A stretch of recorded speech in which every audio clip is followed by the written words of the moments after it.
Good morning, Rosewood, 10 o'clock on the hour. Let's start. Welcome to the August Leadership Live.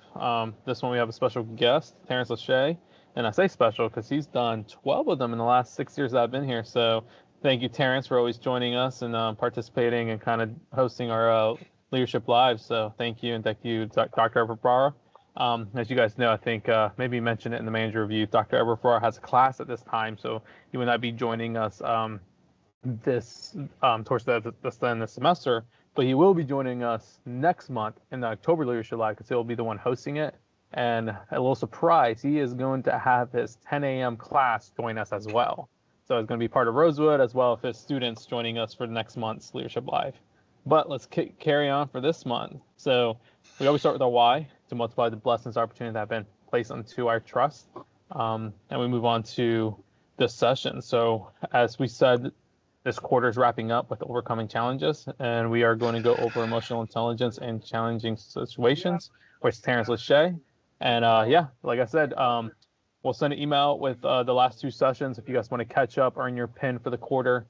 Those two videos will be up there. This video will also be edited and ready to go on YouTube as well as soon as Tarence Lauchié wraps up. We'll get it out there. So if you guys miss any of them and want to catch up, or hey, you have a team member, coworker that wants to watch it, share it with them, you are good to go. But Tarence, the floor is yours.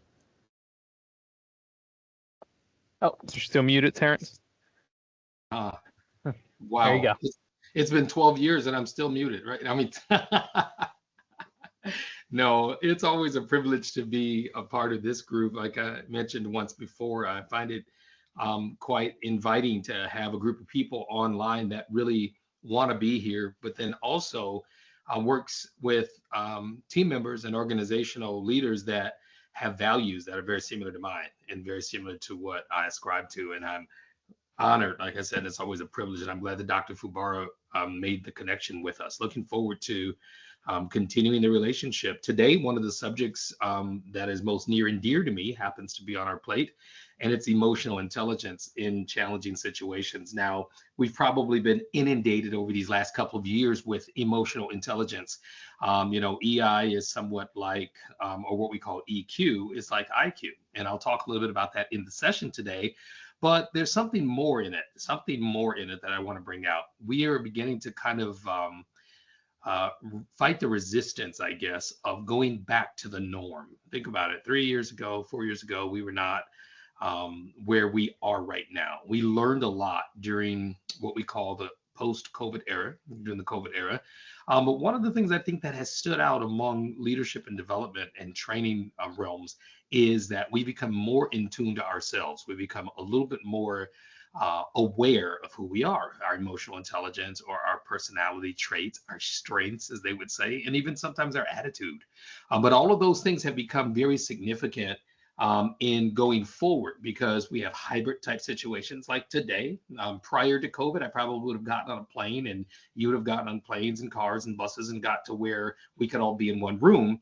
But then we had the fortune of technology being on our side and us being able to put this presentation on through the internet and by use of Teams. Well, while that is convenient for us, there's still a challenge based on us not being face to face, not being in the same room where we could literally hear each other breathe. Now, you could probably take your mic off of mute and breathe, but it's just not going to be the same. So I do encourage that you take your mic off of mute and participate in the conversation. We don't have a whole lot of people on the call. I think there's enough that if you want to say something, you should be able to say something. And I'm going to talk, relatively quickly because there's a lot to cover on this subject. Challenging situations is what adds, I would say, novelty to the topic or the subject. Let's go to the first slide, Antonio. So we go in. Thanks again for advancing that. Douglas Conant, who's the former president of Campbell Soup, made this statement: "I strongly believe that you can't win in the marketplace unless you win first in the workplace. If you don't have a winning culture inside, it's hard to compete in the very tough world outside." Now, ironically, I shared the preview of this, and then the day later, I ended up getting a notification, I guess artificial intelligence is listening, that the Campbell Soup Company has decided that within the next couple of years, they're going to drop soup from their title. They're just going to be the Campbell Company, I believe, because they have a variety of other things. But Douglas Conant, who was the former president, made this statement that I think rings true even now. We know Campbell Soup as being the soup company that makes soup that's, you can fill in the blank. Somebody drop in the chat the finish to that line. That's what Mm-mm Campbell's good. good, exactly. And so we identify this company based on a sound of enjoyment, fulfillment, pleasure. We think of tomato soup and grilled cheese sandwiches, or maybe chicken noodle soup when you're not feeling very well, or just the home sense of home when we think of soup. And I thought about how with emotional intelligence, we play on various parts of our existence, not just showing up or physically being in a space, but our thoughts, our feelings, our likes, our dislikes, our attitudes, our perspectives and personalities all show up with us. And that could create a great deal of synergy, but it could also create a great deal of negative energy too, depending on who we're with. But it really must be that we have to understand what's going on inside in order to compete with what's going on outside, which means that every individual within a company or an organization has responsibility to their own attitudes and a responsibility to their own emotional intelligence quotient. Let's go to the next slide. So as you were taking notes today, here's an overview. And like Antonio said, this slide presentation will be made available to you. Emotional intelligence describes the ability to understand our own feelings, that of the group itself, and how these emotions can influence motivation and behavior. I often say that people aren't able to motivate one another. People can create inspirational environments, or people can respond to other people's motivation, and we know that as behavior.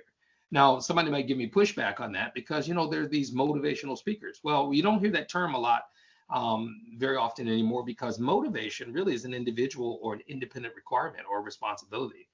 I can inspire you to do something that you are motivated to do, but you have the key to the motor, if hence the word motivation. You have the steering wheel, you have the gear shift, you have the ability to put the car in motion yourself, and your behaviors then become the outcomes of what your motives or intentions are.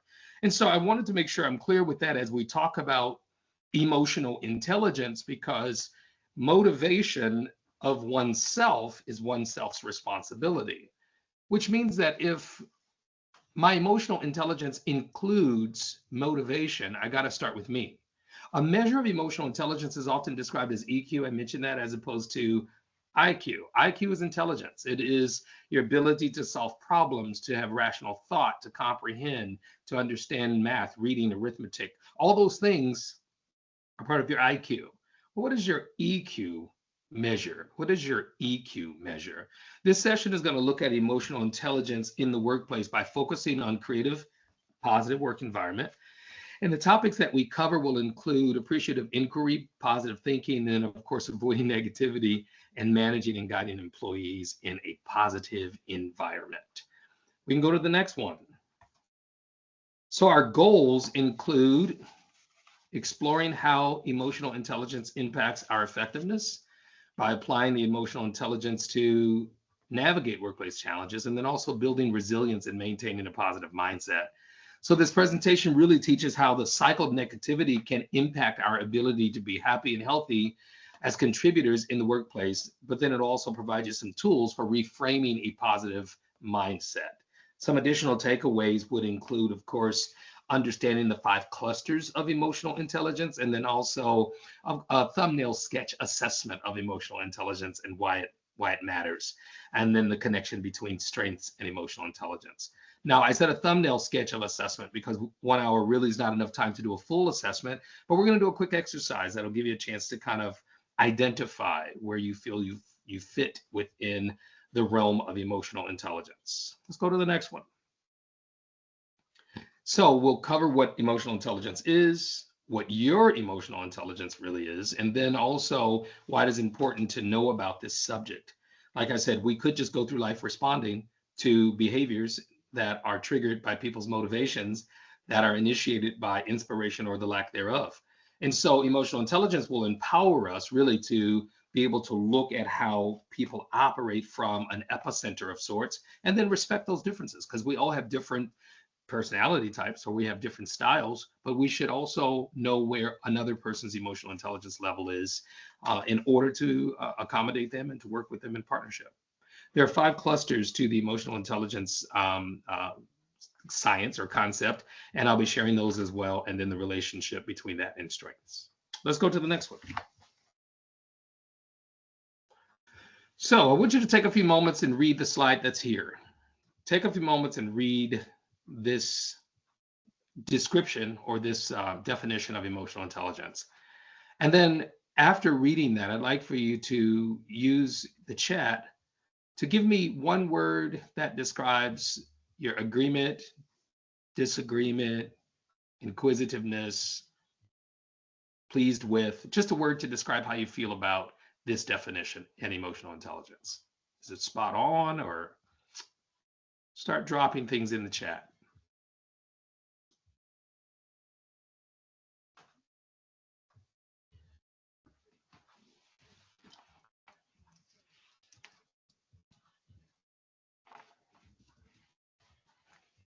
Thanks, Kelly.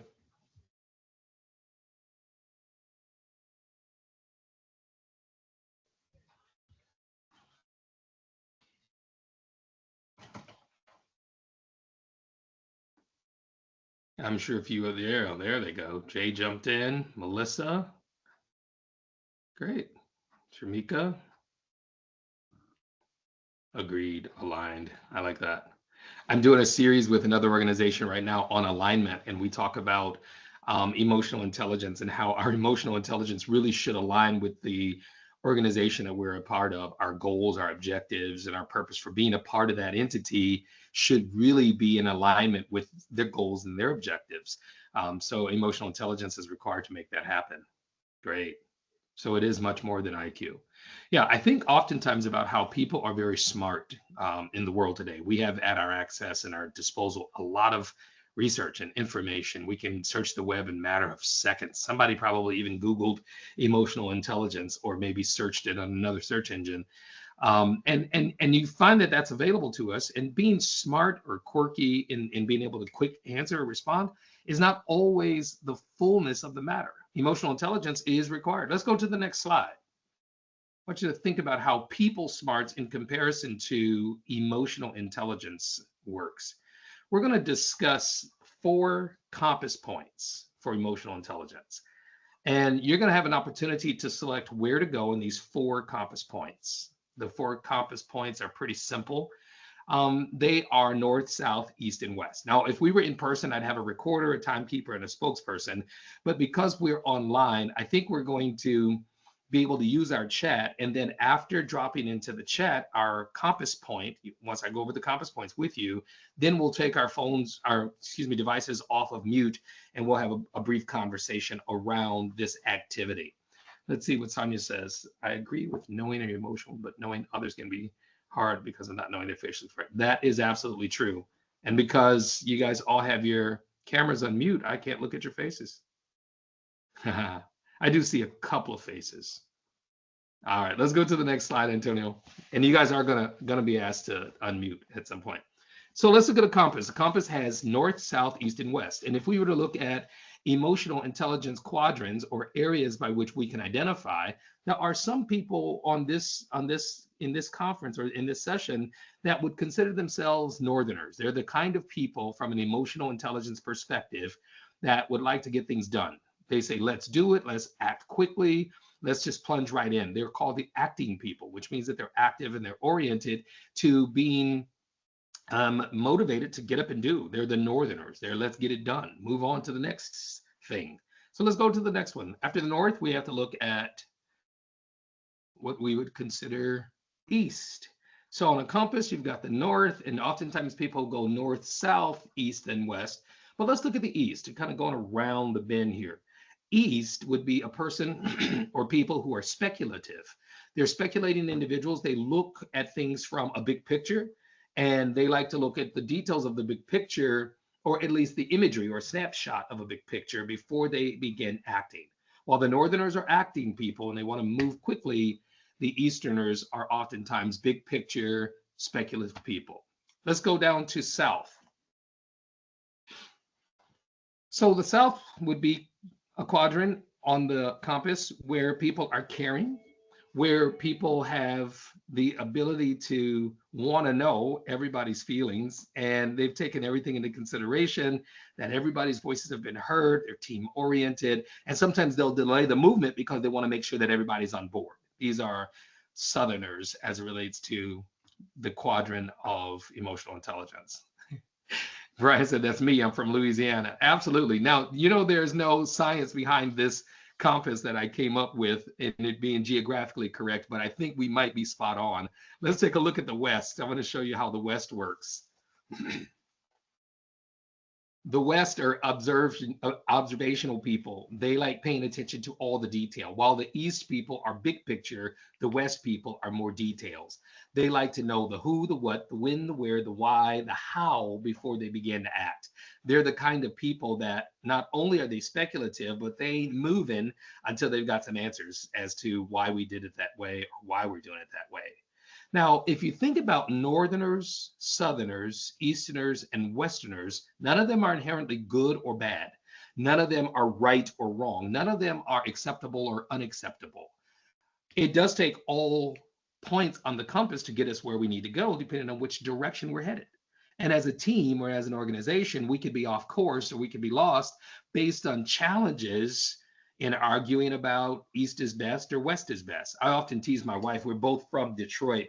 And when people say, we live in Grand Rapids, Michigan now, and they say, where are you from? I said, oh, I'm from Detroit. She says, I'm from Detroit too. And they said, well, what side of town? That matters. There's been this infinite battle between the East side and the West side. So I always tell people when they ask that she's from the West side, but I'm from the best side.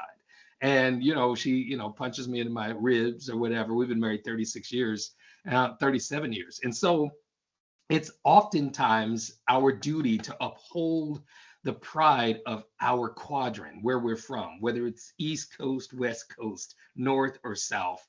When in actuality, our emotions can move just as the compass moves. When we're heading in another direction, due north is due north, but when we're headed west, we're heading west. When we're heading east, we're heading east. And when we're heading south, we're heading south. And then, of course, north is always a point of compass that gives us some direction, the action. That's what the action is. Let's go to the next slide. And then I'd like for you guys to take your devices off of mute for a moment. And I want you to think about the strengths of your particular style. Drop in there. Brian already got it started. Drop in the chat if you're north, south, east, or west inclined. Which one do you think best describes you? Kelly's a northerner. All right, Houston, north, north, north. There's an east, southeast. Thanks, Jay. West and south, two souths, lots of north, a few more south and east. There's an east. Great. Northern and southern. Okay. And that's both. I get it. I guess you have to become all things to all people at times, right? Thanks, Melissa. Great. West. Now, interesting, if you look at these responses, we could probably either be at a stalemate in a room or we could just kind of go along and pretend like nobody's working with us. Now, if we're going to get to where it is that we need to go, born in the South but raised in the North, I get it. If we're going to reach any goals as an organization and conflict arises, we've got to be able to resolve conflict with a sensitivity or at least an acumen to understand where people are coming from. And emotional intelligence does that. There probably are some baby boomers on this call, like me. When we were introduced to the work world, we were told that you didn't go to work to make friends. You went to work to make money. We were told, to make sales. Go ahead and make product. Make whatever it is that you make. Just put in your time. Work 30 years, get a gold watch, and then retire and die. Well, that might seem a little bit morbid, but unfortunately, people are breaking out of that cycle, and they're beginning to realize, I spend more time at work than I do at home. I know these people that I work with a little bit better than I know my own cats or dogs or pets. Think for a moment about the amount of time you spend with people. And if we're not aware of their emotional intelligence level or our own for that matter, we're going to have conflicts. Now, the question about this is, what's one thing that you value about the different styles, the one different than yours? What do you value? If you are a northerner, what do you value about a southerner or an easterner or westerner? Drop that in the chat, or let's talk about that. Let's take our devices off of mute. Somebody jump in right there. No, you don't I have think to. they just make us consider other perspectives. Like, you know, whatever our direction is like all we think or care about, but then the other directions have different, you know, priorities. Yeah. So it requires us to be considerate in the fact that there are some different perspectives. And I have to say this, if everyone in the world were just like me, what kind of world would this be? Of course, I think it would be great, right? But there'd be a lot of duplication of effort and we clash a lot. So you're right. You're absolutely correct, Kelly. Others, somebody else.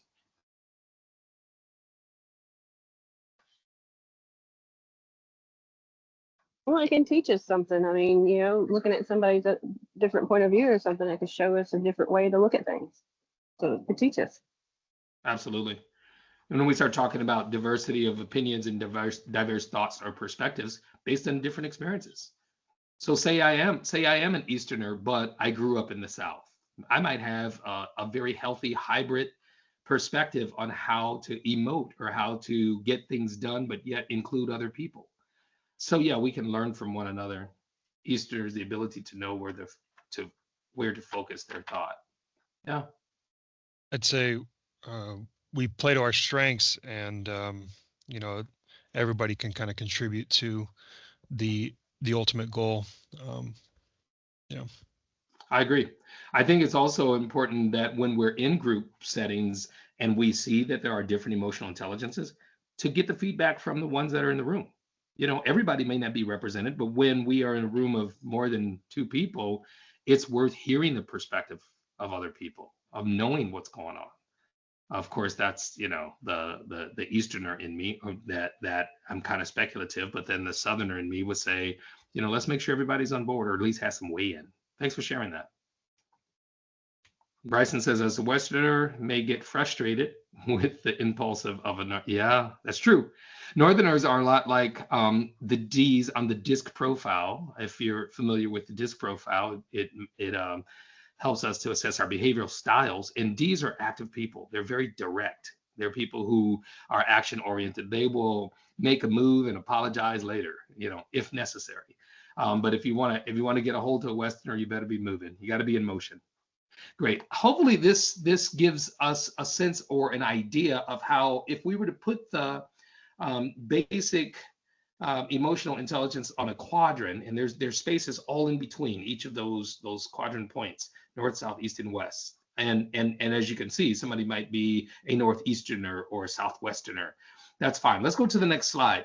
What I really wanted to give you an idea is to just start assessing yourself. Really, why is it important to know about your own emotional intelligence? Of course, it's essential for work performance. But there was a study done at the Center for Creative Leadership as to what is the primary cause for turnover. And it was individual deficiency in their emotional competency. People say, I can't do this anymore. Or people say, you're not doing this, so we're going to give you an opportunity to go do it elsewhere. So relationships change as a result of people not being in tune or sensitive to their own emotional intelligences. And that's one of the highest reasons for turnover. Research has shown that there's a strong correlation between how well an individual handled personal emotions and their willingness of others to work with that individual. When people are not in control of their own emotions, or when people don't display a healthy sense of emotional intelligence, people have a tendency to kind of avoid them or hide or not want to be a part of that team. An individual with a positive mood and attitude tends to interact with other people in a way that results in a positive, helpful, cooperative relationship, and it increases efficiency and, of course, the overall health of the organization. Let's go to the next one. Anytime you have a question or a comment, feel free to unmute and talk. You know, I have the need for humans on the other end of this. So in addition to the four quadrants of the direction of the compass, there are 5 clusters to emotional intelligence, and we're going to go through each of them in a little bit of detail. I know I'm talking kind of fast, but you can always go back again and watch this. But like I said, feel free to jump in. I want to manage our time good, but I want to respond to any questions. Self-awareness is the first of the 5 clusters. Then there's managing emotions, motivating oneself, empathy, and social skills. I talked a little bit about motivating oneself, but let's talk about self-awareness. That's the first one. Let's go to that next slide. So it provides a basis for all the other components of the emotional intelligence, and it really means being aware of what you're feeling, how you feel, your consciousness about yourself. Now, while that isn't always promoted, it's a reality because people all tune into the same radio station, and that's WIIFM. Those call letters stand for what's in it for me. And people tune into that and they listen to their own style of music. No matter what's playing, they're listening internally. Sort of like this implant of an earbud, and they're listening to their own style, their own perspectives. But that self-awareness is healthy when people are in touch with their own emotions. They're better able to guide their own lives and then take initiative to do things and make things better. We really need to be in touch with our emotions in order to interact effectively and to appreciate the emotions of others. Meaning, if I know who I am, it's easier for me to accept you for who you are. People with high levels of self-awareness learn to trust their gut feeling. That's another thing that's probably more popular now than in previous years of work and work development. I had a feeling, I had a hunch, intuition. It does play a part, and I think that it's very helpful when it's in a healthy environment and when it's handled from a healthy perspective. Gut feelings, and it helps people to realize that these feelings can really provide useful information in difficult decisions. You know, when there are hazards or risks to one's life. We have a lot of environments right now that are at risk for active shooters and assassination attempts. All those kinds of things are happening around us. And often people will say in hindsight, oh, I had a gut feeling that something wasn't right, or something told me that that person was acting a little out of sorts. Well, those gut feelings is what we call self-awareness. Thoughts or questions? We can bounce to the next slide while people are lining up. So think about some factors that may cloud your ability to have your accurate self-awareness. And then how can you improve your self-awareness? And why is it important to have self-awareness? These are just kind of quiz questions that if we were to spend more time in this subject, I'd give you a moment to think about what clouds your ability. Now, individuals may have something going on in their life right now. It could be, I don't feel empowered, or I don't have access to a certain level of resources in order to feel confident. Because self-awareness and self-efficacy and self-confidence are synonymous in a sense. While they have different meanings, there's some synonymous connections between all of those things. Self-efficacy is your belief that you can do the job. Self-awareness is the fact that you're in the game to do the job. And then self-confidence is that you feel positive about yourself in performing it. Let's go to the next one. So here's one way of assessing your own self-awareness. Know where your strengths are, know where your weaknesses or challenges are, know your standards, which could also be your values, and then know your limits. Now, limits and weaknesses are not the same thing. Sometimes people avoid using the word weakness and they'll say challenges. And that's fine, but limits or limitations could be within your power or your sphere of influence, or they could be within the realms of the resources that you have. For example, if I'm budgeting manager and we have a project and I've been given a budget of $1,000, I can't have the ambition to do something that's going to cost us $2,000. My limit is that I've got to be creative within the $1,000 budget in order to perform. Well, how does self-awareness play a part there? Well, if I'm ambitious and I'm creative and I'm intuitive and I know where my strengths lie, I can't ignore the fact that there are some factual limitations, because then it could breed more conflict and it could delay the project. Let's go to the next one. So when we manage our emotions, and that's the next. Hey, Terence? Yes, yes. Before you move into, off of self-awareness, I was just wondering or thinking about what you said about self-awareness and that intuition, that gut feel. Yeah. I think there's definitely a connection between having that gut feel, recognizing, and then acting on it, which is where I think the awareness comes from, right? It isn't the fact that you have that feeling, it's recognizing that feeling means something and then taking it into the next step of some sort of action, some sort of reflection, some sort of improvement. So I just want to get your take on that connection between that intuition and self-awareness. 100%, Scott. I believe one of the things that we find ourselves doing is looking in hindsight, and we'll say, "Oh yeah, I had a feeling," or is that I knew it was just something about it. I had a hunch. We're beginning to give more and more credence to that hunch. And yes, actions are required. I mean, if you feel threatened, you probably are. If you feel accomplished, there is something to be celebrated. But often we're hesitant to bring it to other people's attention.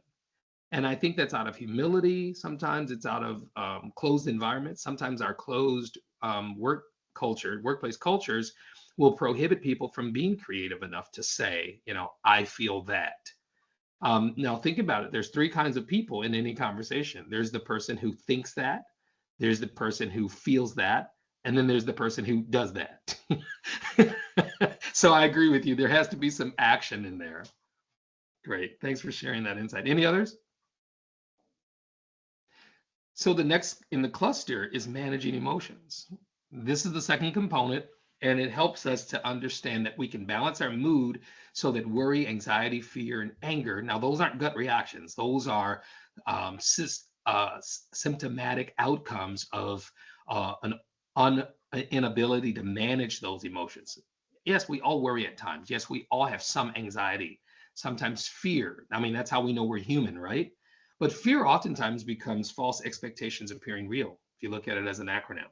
And then anger. Anger, of course, can't be the driving force of us trying to accomplish something, because if we get angry, chances are our ability to rationalize goes out of the window. So these things get in the way. When we have a balance of our moods, we don't allow them to prohibit us. So people who manage their emotions perform better because they can think clearly. Managing emotions doesn't mean suppressing or denying they exist, but understanding them and how to use them, placing it elsewhere. I told someone, I teach public speaking, and they were just so petrified and afraid to get up in front of the group and speak. And I said, well, it's anxiety, and I get it. Anxiety is just simply displaced passion. It's displaced energy. It's your inability to take that feeling that you have and put it somewhere that works for you. So I often tell people to kind of take a step back. Breathe. Breathing is important. When you stop breathing, oxygen to the brain cuts off, and you can't make rational decisions, and your thoughts get clouded. But breathing helps, but then also looking beyond the immediate moment to the outcome. And that's managing your emotion. My emotion is anxiety, anxiety, anxiety. But how much better am I going to feel when this is done? How much better will we be once this information that I have has been presented to the group? So when we think about managing emotions, it doesn't mean that we're pressing them down. We're just learning how to put them in the proper place. And people should first recognize their own moods, feelings, and what they think, really what it means to other people, how it affects other people. So if I'm an instructor and I'm anxious, then all of my students are going to be anxious. If I'm a manager and I'm angry, then the environment will probably be angry all the time. And the emotions are on the faces, yes, but they're also in the words. They're in the body language. They're in the rhythm of a person's pace. You can hear how a person walks to determine if they're coming after you or if they're looking for you. You can hear it in the way that they call your name. I'm sure that many of you will relate to this. There's nothing like your mom calling your name after you've done something that she didn't approve of. She'll call your full name. And so you know that when she says it with that certain tone, that there's something to follow. Well, we can pick up on what her emotions are or were based on the tone, based on the fact that she chose to use your full name, or as we would say, your government name. So when we think about how people's emotions are depicted or picked up, we're responsible of ours first. And then we can begin to read those of others. Let's go to the next slide. And anybody want to jump in, jump in. So the next slide gives us something else to look at. I don't know if we're frozen there, Antonio. We may be frozen. You guys see me? Hear me? I can hear you, but it's not moving. All right, I'm at them. Let me try it again. That's okay. I can keep talking in our time frame, or we can pause for some questions. I was just going to ask the question of how your emotions impact your work. And anybody can feel free to talk about that. And then what are some of the strategies that you may apply to make sure that you're not allowing your emotions to negatively impact your effectiveness? Think about customer service. And I shared this story with you guys before about Emma, who worked in our office. I worked for the state of Michigan at one time, and she just did not, she was close to retirement, and she did not like being interrupted by people who came through the front door to ask for help. We were the ombudsman's office. And I laugh because she's the receptionist. And so when a person is, in a position that requires them to be constantly irritated, we don't know what to do. We really don't know what to do with that individual. They have to come to grips with their own emotional intelligence and say, you know what, I think I do better with a lot less front facing responsibilities. Anybody have any thoughts or any insights on managing emotions? That's dangerous to ask if anyone has any thoughts to me there, Terence. I was listening to a podcast recently. It was done by Andrew Huberman, the Huberman Lab. Okay. And he was interviewing a gentleman called Dr. Mark Brackett. And the topic of the podcast was emotional intelligence. And one of the things that Dr. Brackett had said, he said that the studies show there is no correlation between emotional volatility and emotional intelligence. And so here we are talking about control, emotions, and those sort of things. And I was just curious of your assessment of that statement. Sure. No correlation between emotional volatility and emotional intelligence. Sure. I'm not familiar with Dr. Brackett, but I do know that volatility describes a position in which you have no control, a position by which you may be at risk or the outcomes could be left to chance and circumstance. Whereas managing emotions from a personal individual perspective, and this is probably the only time that I advocate individualism, means that I take responsibility.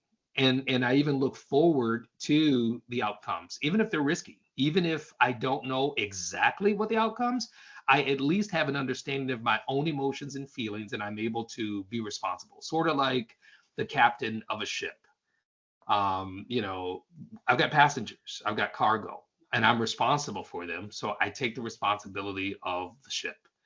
And it's not my ship. In fact, everybody's on the ship and everybody has a purpose for being there.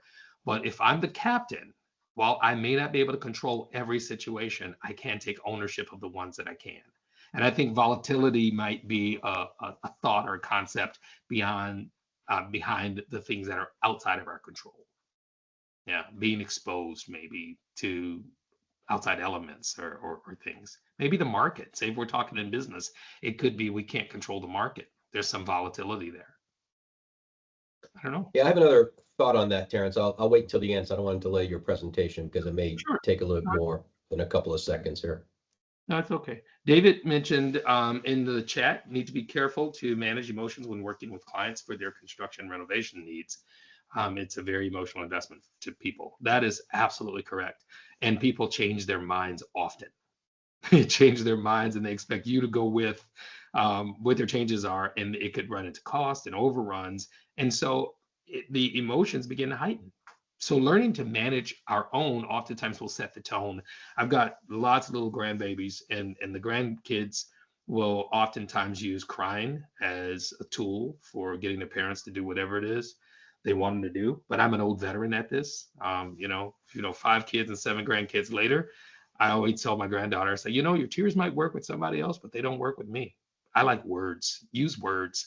And she'll stop crying immediately, just mid whimper, and she'll start using words. And her mom and dad will look at me and go, "How'd you get her to do that?" I'm going, "Well, first of all, I stayed calm and I managed my emotions, so I encouraged her to manage her emotions." Well, you say, "Well, those are kids, and that's grandbabies." Well, there are a lot of people at work that oftentimes identify as kids. Understanding how our emotions impact our performance is important, and then also understanding how to work through and around how we feel in order to get results. Just because I feel a certain way doesn't mean that it's the only way. And just because I have a certain perspective on things or feel so strongly about it How strong do I feel? And at what point do I put the project or the organization at risk because my feelings are becoming the dominant focus in the room? So we manage that. We know how to turn it up and we know how to turn it down. Let's go to the next one, because we got a couple more clusters to look at. So in motivating oneself, this ability to be hopeful and optimistic despite obstacles and setbacks or often outright failures is crucial for pursuing long-term goals in life or in business. A good example of this is MetLife Insurance Company. They hired a special group of applicants that tested very high on optimism, but they failed on the sales aptitude test. I want you to think about that for just a moment. They had very high optimistic views, but they weren't as astute in their aptitude about sales. So compared to the salespeople who passed the regular aptitude test, but scored high in pessimism, the optimistic group made 21% more sales in their first year and then 57% more sales in their second year. This was a study that MetLife did internally years and years ago. What do you think about that? What do you think about, and you can just drop something in the chat there. What do you think about the comparison of increase in performance based on optimism versus less performance based on great aptitude, but also high pessimism? So I'm a firm believer of ancient texts that as a person thinks in their heart, so are they. Meaning if I think negatively, I'm going to be negative. If I think positively, then I'm going to emit positivity, and then it'll change the environment. So I motivate myself almost every day. In addition to my own personal devotion, I make quotes, statements, affirmations. Today's going to be a good day. Today's going to be a good day. Today's going to be a good day. And usually, even when I face my first challenge, I have to, Kelly said, fake it till you make it. I have to convince myself, manifest destiny. Okay, that's a perspective. Even when I'm facing the challenges through the day, I go back to my original statement. It's going to be a good day. Even though I might have had a hard time in that moment, overall, I want to look back and say, that was a good day. Any other thoughts? Nicole said, I believe that expectations can sometimes drive the ability to recognize the opportunities presented with them. That's true. How I look at it is a large percentage. At least like from the example, it seems that like optimistic people are able to take like sales difficulties and not necessarily have that be something as like them thinking that they're at fault for not getting the sales or whatnot, or that it's, you know, their issue. They're just kind of like going along with the flow. You know, sales aren't going to be done every single sales call or whatnot, but you can't get yourself down from like having a certain amount of failure. Yeah. Well, with sales, I think it's unique too that many people who do very well at sales are very optimistic on the outset, regardless of the number of no's. I heard Les Brown say that, you know, he really drove himself to where he had done 10 sales calls a day, made nothing. He did 50 sales calls a day and he made 5. He did 100 sales calls a day and he did 10. And so he was motivating himself to keep driving or keep pushing despite the no's and the negativity. And he's one of the most inspirational speakers that's out there after almost 40 years of speaking in large corporate presentations.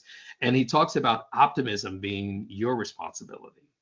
And of course, it affects the environment. I think that the organization that you work for has very optimistic values if you can embrace those things. And we're surrounded by visuals. On my wall here in my office, I've got 8 tenets of leadership development on the wall. And I look at them constantly to remind myself, 1, I'm a leader, but 2, I'm training leaders. And I'm focusing on these attributes and these traits when I'm talking in a very positive way, as opposed to hindsight saying, man, I screwed that up. Yeah, you're a loser.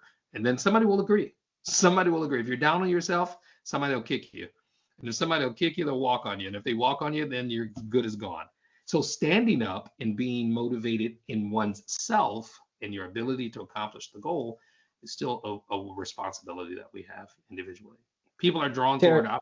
Yes. Yeah, Terence, in this particular, and I am familiar with this MetLife study, I'm curious whether or not they're using the right word. because I don't think it's optimism that made these people successful. I think they have a high level of hope, because Okay. hope says you've got the will and the way. Yeah. Optimism says, hey, I'm just going to let I just have a good feeling that things are going to work out well. I think Yeah. they had a high level of hope, which propelled them to make the decisions, to make the calls, to do those things.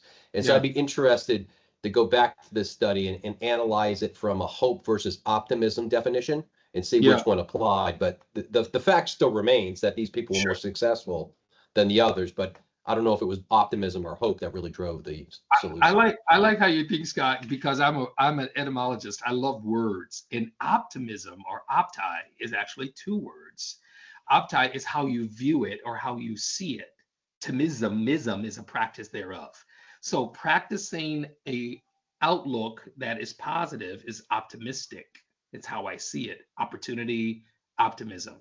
I like hope, and that's a personal attribute that I embrace as well, because hope actually moves us to, and I'm trying to stay within my realm of this presentation.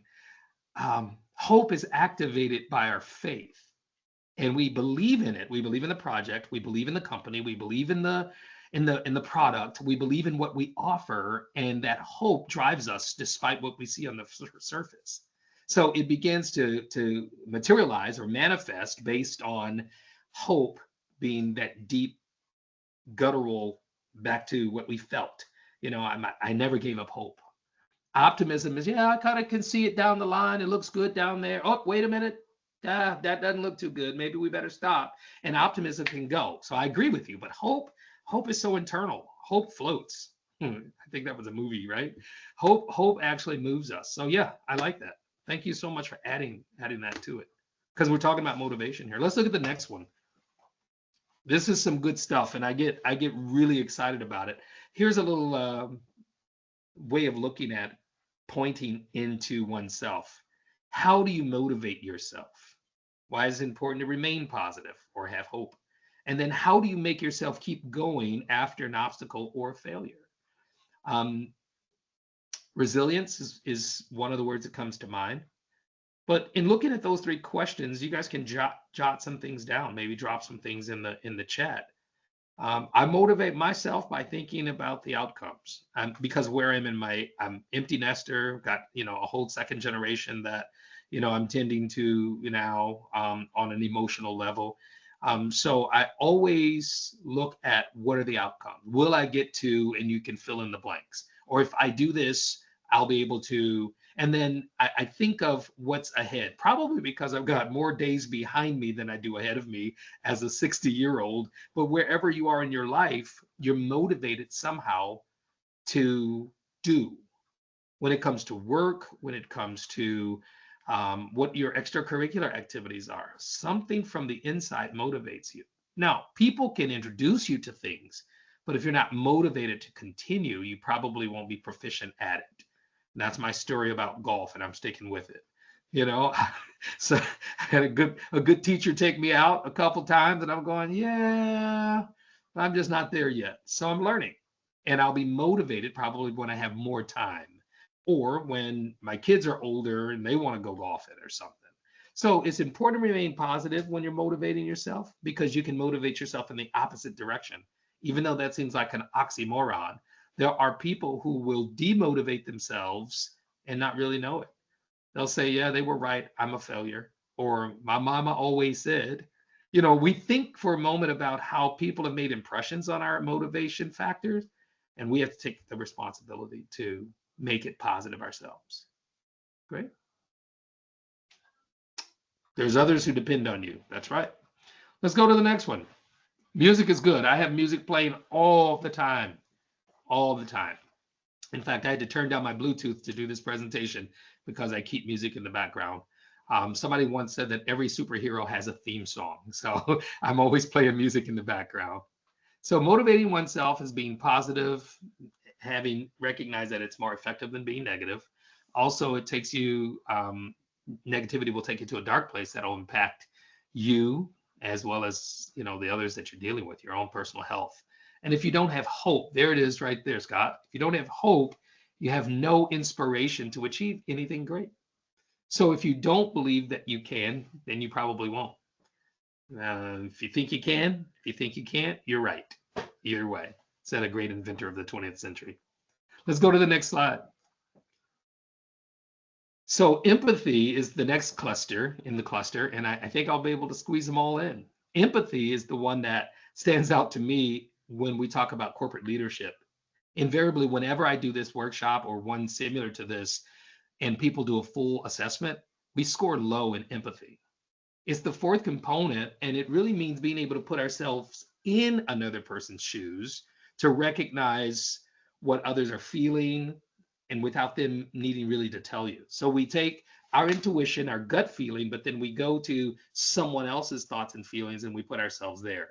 Most of the time, people don't tell us what they feel in words, but usually their tone, as I mentioned before, their body language, their facial expressions. Empathy is built from self-awareness and being attuned to one's own emotions, and makes it easier to read and to understand the feelings of others. Now, there's a stark difference between empathy and sympathy. When people are sympathetic, they send you a card and they say, I'm sorry for your loss. When people are empathetic, they come over and bring a casserole and sit there and eat it with you. And so when you think about empathy as it relates to resolving conflict, you could show empathy with a person that you're in disagreement with without losing the battle, as they would say. I know how you feel. I've had a similar experience. Now, we have to be careful about saying, I know how someone feels if we've never had that experience. Or we can say, wow, that must really be bad. I've had some similar things happen to me. Now, it could also happen in good ways too. When people have celebration moments or when people have accomplishments, empathize what it feels like to be high on the accomplishment of a sale or high on the accomplishment of finishing a project. You know, what does that team feel like at the end of 10-hour days for the last 3 months? You know, they probably feel exhausted and tired, but they probably feel accomplished and good. So as a leader, as a manager, as somebody who's a team lead, it may be good to be empathetic about how they feel and celebrate their wins as well as mourn their losses. Any thoughts or questions there? Let's go to the next slide because we've only got one more cluster left. This is a little bit more about empathy. Why is it important? Of course, because it shows our human side. An empath, or somebody who is an empathic person, is a person who feels and they feel for others. What does empathy, how does it help you? Well, it keeps you in tune with the people that you're connected with. To be empathetic to your customer, to be empathetic to your teams, to be empathetic to your leaders and supervisors. What does empathy, or how does it help others? Well, of course, it shows our human side, but it then gives people a sense of respect and self-worth when we show empathy. I think about the judicial system and judgments and laws. I've got some relatives who are in the courts, and as judges, they often say they distribute sentences based on how much remorse the individual has if they had been found guilty. And they said that it's challenging for them to be empathetic if the person doesn't show any sense of remorse for their action, if it was something that was pretty terrible or bad. And I thought about how somebody in a position such as a judge uses something as sensitive as empathy, the empathy that the individual shows, as well as their own empathy to make their decisions. And so there are ways to improve empathy. Can you guys think of any ways that we would be able to improve upon our empathy?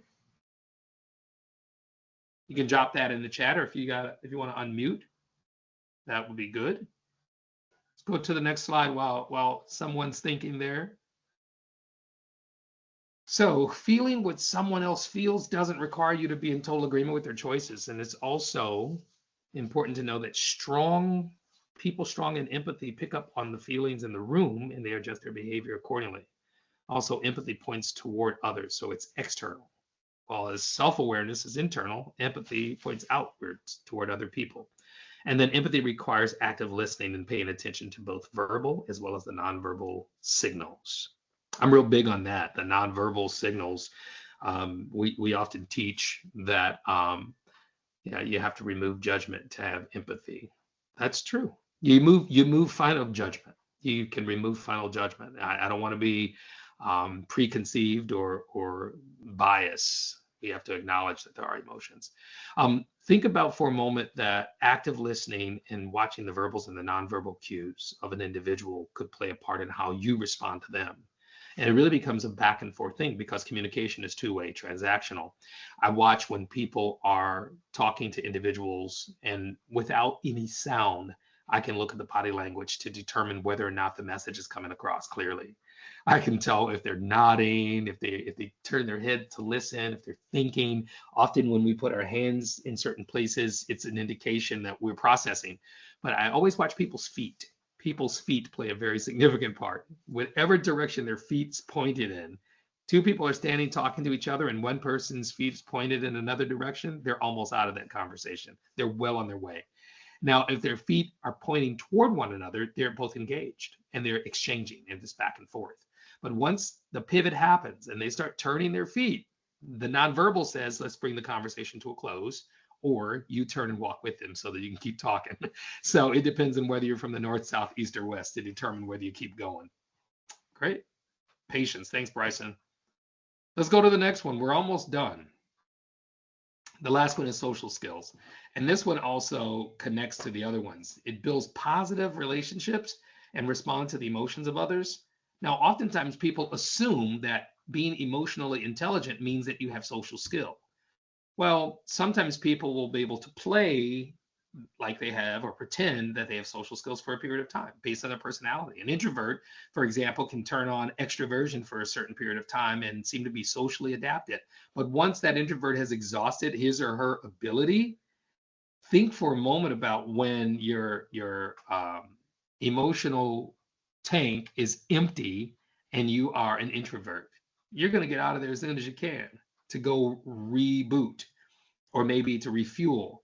So we need social skill to understand interpersonal relationships and to handle disagreements, resolve conflicts, but also to pull people together for a common purpose, which means that we have to be sensitive and aware of when somebody's done or when somebody's got more in them or when somebody may have something to offer and they weren't even asked or included. So we've got to consider those social skills help us.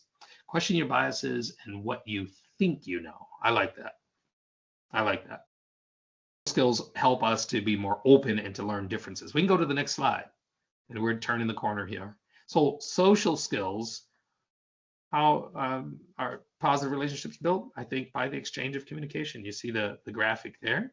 I like that. It kind of points toward the two-way transactional process with lots of thoughts and conversation. If you notice the conversation boxes as well as the thought bubbles. So we're thinking and conversating at the same time. And positive relationships are built on that. How do good social skills impact your ability to do good work in your role? And that's a challenging question. In your role, do you find yourself oftentimes getting the job done, but with negative feedback, or not getting the job done and having people just kind of go along for the ride? Social skills could play a part there. And spending time with people is one of the best ways to adapt your own social skills. We really don't get to teach social skills, but we learn them through our experiences.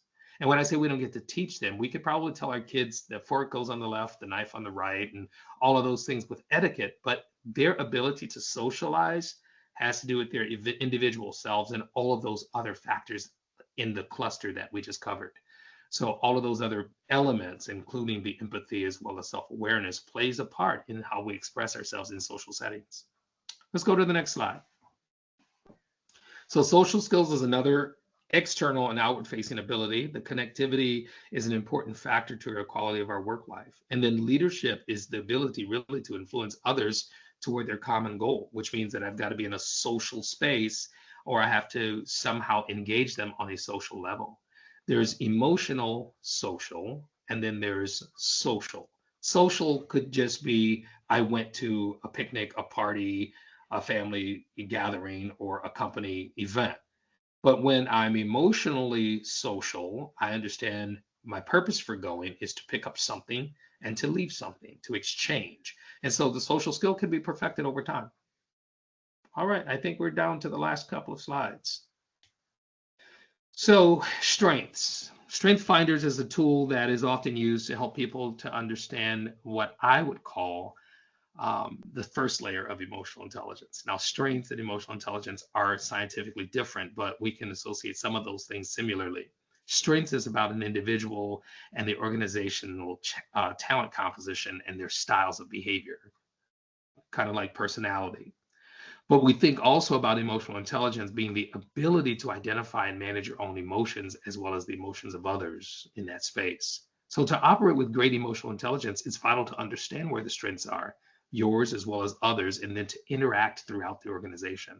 So putting both their strengths as well as emotional intelligence in the same space is to play with the ball, having both the brain and the heart as players. So both the brain, the way we think, but then our heart, the way we feel, are not opposing, but I would say they're on the same team. I would say that they are on the same team. Great. Last slide, I think. Questions or comments? We are right at 11 o'clock, so I wanted to make sure we got those in. We got room for maybe one question or one comment. Who wants to be the brave soldier? Well, looks like we are all done. Thank you all so much for listening again. I enjoyed the opportunity, and those some good points that came up. I'm going to take some notes. Yeah, thank you, Terence. Thank you, Dr. Lauchié. Thank you, everybody, for joining the September Leadership Live. We are moving on to Q4, the final quarter of our Leadership Live program. And if you guys need to rewatch any to earn some pins, please reach out to marketing. We're on YouTube, became a playlist. Tarence Lauchié, thank you so much. It was a good conversation to always talk about, and way to close a strong Q3. Antonio, take care, everybody. Thank you so much, Antonio. Thank Thanks, you. everybody. Appreciate you guys. Thank you all. Bye-bye.